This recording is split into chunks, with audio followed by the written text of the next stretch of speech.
إن الحمد لله نحمده ونستعينه ونستغفره ونعوذ بالله من شرور أنفسنا ومن سيئات أعمالنا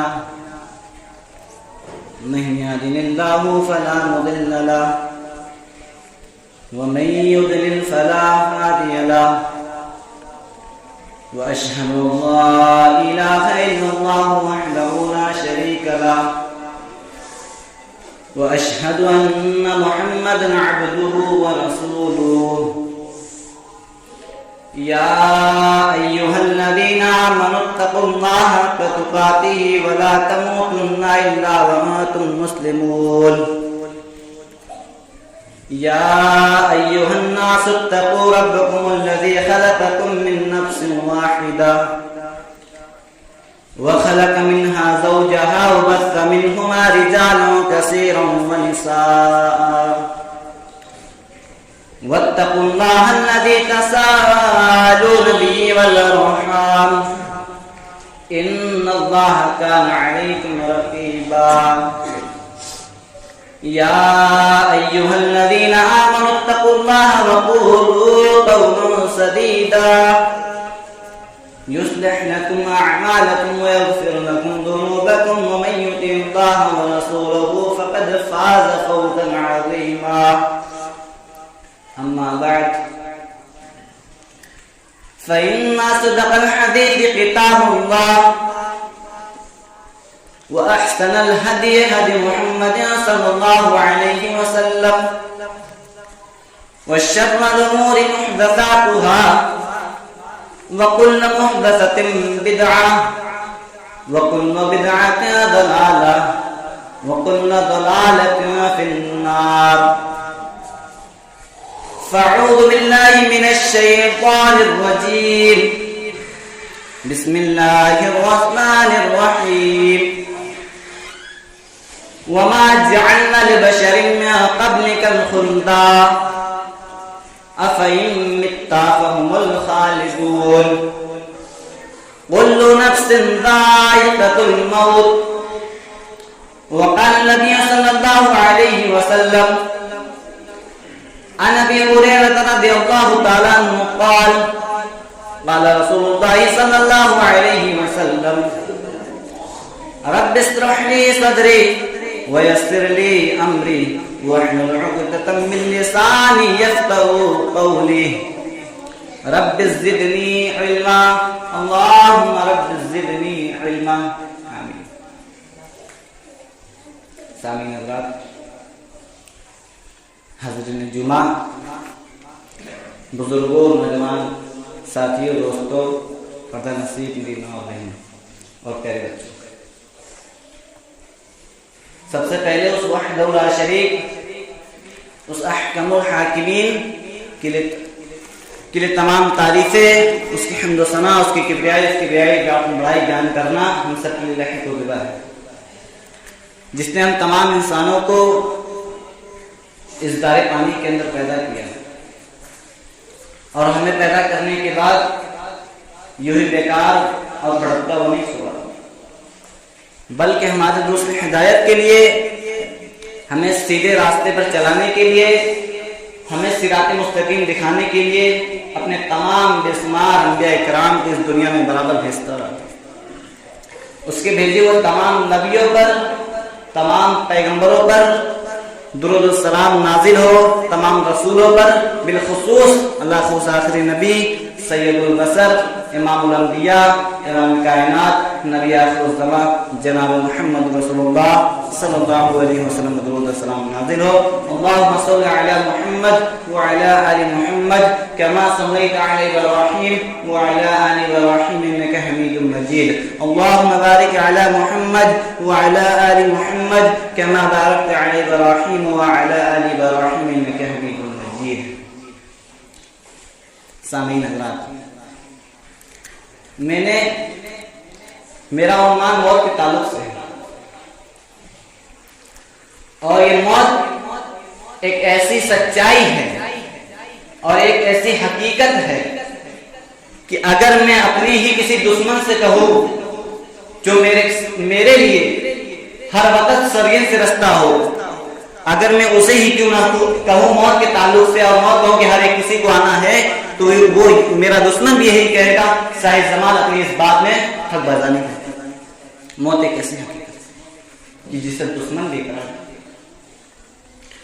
موت بڑے سے بڑے بادشاہوں کو نہیں چھوڑا، کوئی کمزور ہو اس پر بھی آ جاتی ہے، اور کوئی بہت مضبوط ہو اس پر بھی آئے گی، اور کوئی غریب ہو اس پر بھی آئے گی، اور کوئی بہت مالدار ہو اور اپنے کسی بھی جس بہانے سے وہ مرے گا، اپنے کسی بھی مرض میں جتنا ہی پیسہ کیوں نہ خرچ کر لے اور بہت مالدار ہو اس پر بھی موت آئے گی۔ کوئی بد ہو اس پر بھی موت آئے گی، اور کوئی بہت بڑا متقی بن جائے، پرہیزگار ہو، بہت بڑا اللہ والا ہو، اس پر بھی موت آئے گی۔ کوئی پردہ کرنے والا نہیں ہے، اس پر موت آئے گی۔ اور اللہ رب العالمین قرآن کریم کے اندر فرماتا ہے، دو فیصلہ فرماتا ہے وَمَا جَعَلْنَا لِبَشَرٍ مِّن قَبْلِكَ الْخُلْدَ أَفَإِن مِّتَّ فَهُمُ الْخَالِدُونَ كُلُّ نَفْسٍ ذَائِقَةُ الْمَوْتِ۔ اے محمد صلی اللہ علیہ وسلم، ہم نے آپ سے پہلے بہت سے بشر کو نازل کیا ہے، بہت سے انسانوں کو بھیجا ہے، ہم نے آپ سے پہلے بہت سے انسانوں کو نازل کیا بھیجا ہے، لیکن ہم نے آپ سے پہلے جتنے بھی انسان بھیجے ہیں، جتنے بھی بشر نازل کیے ہیں، جو بھی آئے ہیں، ہم نے آپ سے پہلے کسی انسان کو پر ہمیں اس کی والی زندگی نہیں دی۔ بہت سے انسان آئے پر ان کو ہمیں اس کی والی زندگی نہیں دی، آئے ہیں انتقال کر کے۔ موسیٰ علیہ السلام کا واقعہ، موسیٰ علیہ السلام کا واقعہ، یہ اس حدیث کے راوی حضرت ابو ہریرہ ہے، اور اس حدیث کو بخاری اور مسلم شریف کی کتابوں میں دیکھا جا سکتا ہے، اور جمعے کے بعد اگر کسی کو دیکھنا تو ذات الخطیب میں دے سکتا ہے۔ پیج نمبر 397 کے اندر یہ حدیث موجود ہے۔ موت کے فرشتے کو حضرت موسیٰ علیہ السلام کی طرف بھیجا گیا، اور جب وہ موت کا فرشتہ حضرت موسیٰ علیہ السلام کی روح قبضے کرنے کے لیے گیا، لینے کے لیے گیا، تو موسیٰ علیہ السلام نے اسے زوردار تھپڑ مار دی۔ مسلم کے الفاظ ہے کہ اس کی ایک آنکھ پھوٹ گئی، اور وہ اپنے رب کی طرف لوٹا اور کہنے لگا، اے میرے پروردگار، تو نے تو مجھے اس بندے کی طرف بھیجا ہے، تو نے تو مجھے اس بندے کی طرف بھیجا ہے جو موت کا خواہشمند ہے، جو موت کو چاہتا ہی نہیں۔ اللہ رب العالمین نے اس کی آنکھیں درست کی، فرمایا جاؤ میرے بندے سے کہو، موسیٰ سے کہو کہ وہ کتنا دن زندہ رہنا چاہتا ہے، اور اسے کہو کہ اپنے ہاتھ کی ہتھیلیوں کو کسی بیل کی پیٹھ کے اوپر رکھے، بیل کی پیٹھ کے اوپر رکھے، اور اس بیل کے بال موسیٰ کے اسلام کی جتنے بھی ہاتھوں کی ہتھیلیوں کے نیچے اس بیل کی جتنے بھی بال آئیں گے، میں اسے ہر ایک سال کی اسے مزید 1 سال زندگی دوں گا، ہر ایک بال کے بدلے اسے مزید 1 سال کی زندگی دوں گا۔ پر موسیٰ علیہ السلام نے فرمایا، میرے پروردگار اس کے بعد کیا ہوگا؟ اللہ تعالیٰ نے فرمایا تو پھر اس کے بعد موت آنی ہے، جب موت ادھر آنی ہے تو موت مجھے ابھی قبول ہے۔ موسیٰ علیہ السلام نے کہا جب ادھر موت آنی ہے تو موت مجھے ابھی قبول ہے۔ اور سلیمان علیہ السلام کا واقعہ یہی موت سے تعلق رکھتا ہے۔ وہ اتنے بڑے بادشاہ گزرے، اتنے بڑے نبی گزرے ہیں، جن کے ماتحت اور جن کے کنٹرول میں جن ہے، جن کے کنٹرول میں جن کے ماتحت ہوائیں ہیں، اور جن کے ماتحت چرند بھی ہوئے اور پرند بھی ہیں۔ میرے بھائی، ان کو جب موت آتی ہے، جنات سے کچھ کام لے لیں، جنات ان کے سامنے کچھ کام کریں، اور حضرت سلیمان علیہ السلام یوں ہی ٹیک لگا کر بیٹھے ہوئے ہیں، یوں ہی ٹیک لگا کر بیٹھے ہوئے ہیں، اور اسی وقت ان کی روح قبض کر لی جاتی ہے، اور ان کا جسم یوں ہی ٹکا رہ جاتا ہے۔ اور جناتوں کے وہم و گمان، تاکہ ہمیں علم غیب ہے، ہمیں کل اور پرسوں کی باتیں معلوم ہیں، صدیوں گزر کے جو ان کا آسا تھا سلیمان علیہ السلام کا، اس نے دیمک نے دھن دیا، اور جب بالکل کھوکھلا ہو گیا اور اس نے جان نہ بچی کہ سلیمان علیہ السلام کی باڈی کو اور دیر کے لیے ٹکایا جائے، وہ بیچ سے ٹوٹ جاتی ہے اور سلیمان علیہ السلام کی باڈی گر جاتی ہے۔ اب جناتوں کی عوام مغمان وہی ٹوٹ جاتا ہے۔ میں بتانا یہ چاہتا ہوں میرے بھائیوں کہ انہیں بھی موت آئی، اسی طرف قرآن اشارہ بھی کرتا ہے کہ وَمَا جَعَلْنَا لِبَشَرٍ مِّن قَبْلِكَ الْخُلْدَ، ہم نے آج سے پہلے بہت سے بشر کو نازل کیا پر انہیں ہم نے اس کی والی زندگی نہ دی۔ أَفَإِن مِّتَّ فَهُمُ الْخَالِدُونَ، آپ انتقال کر دیے جائیں گے تو کیا آپ کے بعد آنے والے لوگ ہمیشہ کے لیے زندہ رہیں گے؟ نہیں، قرآن آگے بالکل وضاحت کرتے ہوئے بالکل واضح انداز میں بیان کرتا ہے کل نفس ذائقۃ الموت، بلکہ ہر ایک جاندار کو موت کا مزہ چکھنا ہے، ختم کرنا ہے۔ جو جان پایا ہے اسے جان گمانا ہے۔ کیا کوئی یہ جانتا ہے کہ وہ کب مرے گا؟ یا کس زمین پر مرے گا؟ گھر میں مرے گا یا گھر کے باہر؟ اپنے شہر میں مرے گا یا شہر بدل؟ اپنے ملک میں مرے گا یا غیر ملکوں میں؟ کوئی نہیں جانتا۔ آئیے سورہ لقمان اٹھائیے، آیت نمبر 34 سے پڑھیے۔ فرماتا اللہ رب العالمین کوئی بھی کچھ نہیں جانتا کہ وہ کل کیا کچھ کرے گا۔ کوئی نہیں جانتا کہ وہ کل کیا کچھ کرے گا، گھر میں مرے گا یا گھر کے باہر، اپنے شہر میں مرے گا یا غیر شہر میں، اپنے ملک میں مرے گا یا غیر ملک میں مرے گا، کوئی نہیں جانتا۔ کیا کوئی موت سے بچ بھی سکتا ہے؟ قرآن نے ایک جگہ فرمایا کہ کوئی موت سے بچ نہیں سکتا، اور اسی بات والی آیت میں کہتا ہے اگر کوئی بچنا بھی چاہے، قرآن کی سورہ نساء دیکھیے آیت نمبر 78 ہے، اینما تکونوا یدرککم الموت، جہاں کہیں تم جہاں بھی کہیں ہوگے موت تمہیں آ پکڑے گی، تم جہاں بھی کہیں ہوگے موت میں آ پکڑے گی۔ پھر فرمایا وَلَوْ كُنْتُمْ فِي بُرُوجٍ مُشَيَّدَةٍ، اگر تم بچنا چاہو اور موت سے اپنے آپ کو بچانا چاہو، ملک الموت سے اپنی روح کو بچانا چاہو اور اپنے آپ کو کسی شیشہ پلائی ہوئی دیوار میں چھپ جاؤ یا لوہے کے بند کمرے میں پیک ہو جاؤ یا اپنی جان کو بچانے کے لیے کوئی مضبوط قلعہ بنوا لو یا مضبوط قلعے میں چھپ جاؤ، وَلَوْ كُنْتُمْ فِي بُرُوجٍ مُشَيَّدَةٍ، موت تمہیں مضبوط قلعوں میں بھی آپ پکڑے گی۔ قل ان الموت الذي تفرون منه فانه ملاقيكم، کہہ دیجئے، قل کہہ دیجئے جس موت سے تم بھاگ رہے ہو وہ موت تمہیں پکڑ کر رہے گی۔ ایک مولوی صاحب اس کا ترجمہ یوں کرتے ہیں کہ اگر ہم ملاقات اس کا ترجمہ یوں کرتے ہیں اگر ہم کسی سے فون سے بات کریں، سلام دعا کریں، حال خیریت پوچھے سے ملاقات کہتے ہیں؟ کہتے ہیں نہیں، ملاقات تو بلکہ یہ ہے کہ آپ مجھ سے سلام کریں، میں آپ سے سلام کروں، آپ مجھ سے مصافحہ کریں، میں آپ سے مصافحہ کروں، اور آپ حال خیریت مجھ سے پوچھیں، میں آپ سے پوچھوں، اور اتنے درمیان میں تو آنکھ سے آنکھ کو ٹچ کھائے گئے، اسے نا ملاقات کہتے ہیں۔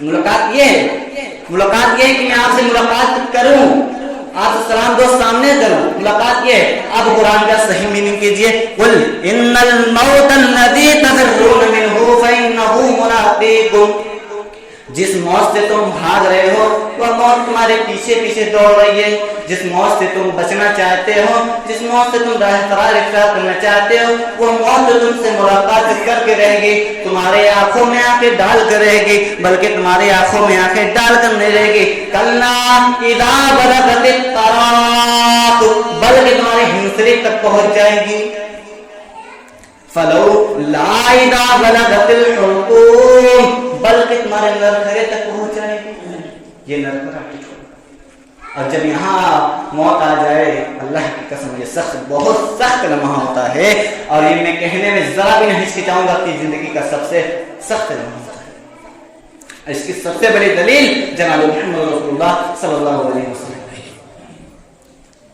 آئیے جو ان کے واقعہ ان کے موت کے وقت کا تھوڑا نظر دیتے ہیں۔ امی عائشہ رضی اللہ تعالیٰ عنہ بیان کرتی ہیں، میرے بھائی عبد الرحمن یہ کان میں لیے ہوئے تھے مسواک یا کر رہے تھے، نبی اکرم نے اشارے سے کہا، میں اشارہ سمجھے اور کہا کہ ہم مسواک کریں گے، فرمایا ہاں۔ امی عائشہ نے اس مسواک کو آگے سے نرم کیا اور نبی اکرم کے منہ میں نبی اکرم کو دے دیا۔ نبی اکرم صلی اللہ علیہ وسلم نے امی عائشہ رضی اللہ تعالیٰ عنہ کے جھوٹی مسواک اپنے منہ میں رکھ لی۔ امی عائشہ رضی اللہ تعالیٰ عنہ کو یہ خوشی بھی ملی، اور پھر فرمایا، امی عائشہ رضی اللہ تعالیٰ فرماتی ہیں کہ نبی اکرم کے سامنے یا میرے سامنے ایک پانی کا بھرا ہوا پیالہ تھا، اور نبی اکرم اس میں ہاتھ ڈالتے جاتے اور اپنے چہرے پہ ملتے جاتے، پھر اس میں ہاتھ ڈالتے، بار بار موت کی سختی کا لمحہ ان کے اوپر ہے، اور پانی کے اندر اپنا ہاتھ ڈالتے جاتے اور اپنے چہرے ملتے جاتے، اور پھر یہ کہتے جاتے لا الہ